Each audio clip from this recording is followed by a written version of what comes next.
Bundlegate's anniversary, 1-second lawsuits, and when song parody becomes history. Welcome to the Unlimited Supply Podcast, your daily music business TLDR in your ear, powered by 30 years of Been There, Done That, and brought to you by No Desk, helping music, technology, and finance companies navigate the music industry, and partnered with Digital Music News. It's June 23rd, 2025. It's Monday, where we talk about what happened over the weekend and what's on deck for this week. Over the weekend, catching up with a couple of items from last week, Bundlegate has come to the fore again. Bundlegate, of course, is the name we coined as a shorthand for attempts to reduce Spotify's publishing costs, or depending on your perspective, screw publishers by classifying premium subscriptions as bundles. To celebrate the anniversary, old friend and former Pandora colleague Adam Parness, who was also the head of publishing relations at Spotify, wrote a first anniversary post over at Billboard that lays it out in detail. Also last week, a couple of senators, led by Marsha Blackburn of Tennessee, urged the FTC, that's the Federal Trade Commission, to investigate Bundlegate. One of the prime focuses of the request is so-called dark measures employed by Spotify to hide an unbundled and cheaper premium tier from consumers. Dylan Smith has all the coverage over at Digital Music News. In a heavily deregulatory climate, it's tough to predict whether the FTC will actually do anything about Bundlegate, but in a highly partisan climate, music has proven to be one of the last holdouts of bipartisanship, so this one might just have a chance. Over in Europe, regulation is far more common, which is why the EU often sets the global standards for the rest of us. That's why Universal's acquisition of Downtown is being scrutinized over there. One of the main concerns is that Universal owning Downtown's distribution arm FUGA will give UMG an unfair advantage in identifying and signing, and just really basically having intel on, an enormous pool of independent artists who get distributed on FUGA. About a week ago, we talked about Sony chairman and old friend Rob Stringer's big flex on his investor call. The very astute Sam Taylor over at Complete Music Update picked up on a detail of Rob's flex, his boast that the data Sony's indie arms, AWAL and The Orchard, provide give Sony a leg up on the competition in signing and identifying independent artists to upstream. At the same time, this makes Sony look smarter and more attractive to investors. It also amounted, for those who could connect the dots, to a red flag that Universal would be doing the same thing with Downtown and FUGA.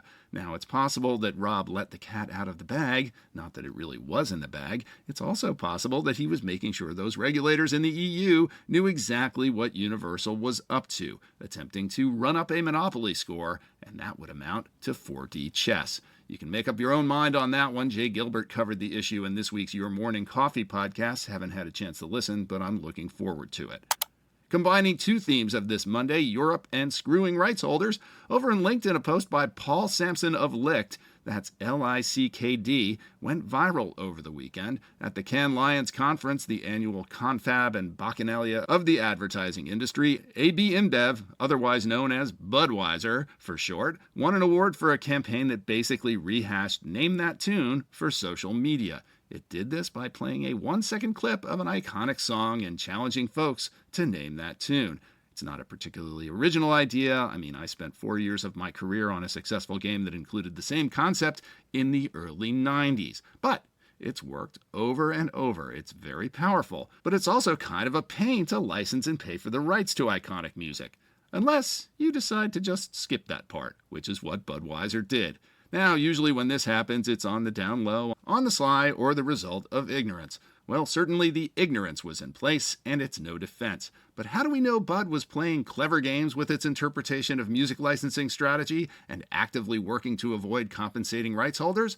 Well, they put it right in the case study. Don't take my word for it. As of this recording, the video with the smoking gun is right there on YouTube for all to see. And Paul Sampson even included a screenshot in his LinkedIn post. Hey, AB Inbev, hey Bud, I know you're big, but if you're going to play clever games with music licensing, it's really not a power move to include the Rolling Stones and AC/DC in your case study literally at the same time as you're posting about not paying them. The lawsuits will not be measured in seconds. Paging Senator Blackburn and cue the thundering hordes of music industry litigators. Ka-ching! Busted! Open and shut. Oh, and by the way, Cannes Lions? Really? It would be nice to have some more upbeat pieces from the weekend as we contemplate our impending doom and try to remember a simpler time when Bomb Iran was just a Weird Al Yankovic Beach Boys parody. Brian Wilson must be spinning in his very recently dug grave, though I imagine Mike Love will now insert it into the set list of the Rump Beach Boys. Insert your own Mike Love thoughts on our socials.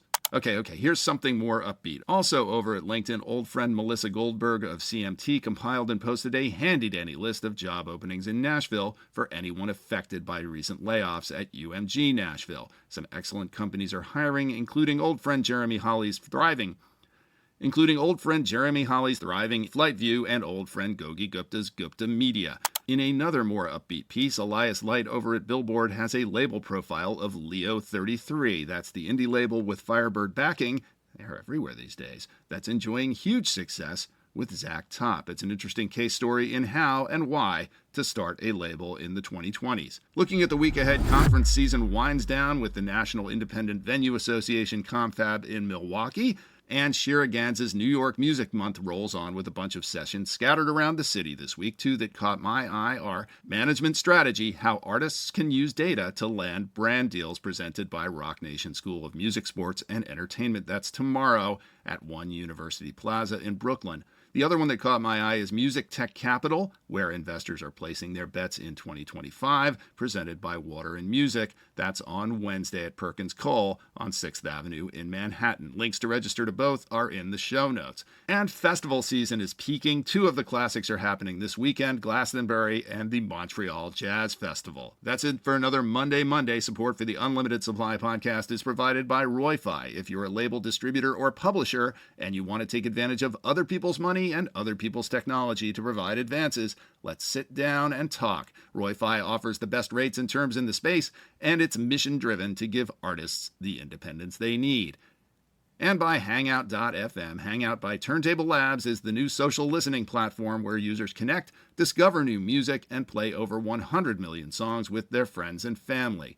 If you like what you hear, please hit that follow button wherever you get your pods. I live for your praise and encouragement, but it really helps if you share that praise as a rating and or a review on Apple Podcasts, YouTube, or Spotify, and tell a friend or three. Links are in the show notes, but you can also visit unlimitedsupplypod.com to sign up for our newsletter, to tell us what you think about the show, to suggest feature ideas, to feed us info, to feed us lunch, to call us out on our dubious assertions, and to tell us what we're missing out on. I'm Lars Murray, and remember, in this business, no conflict means no interest.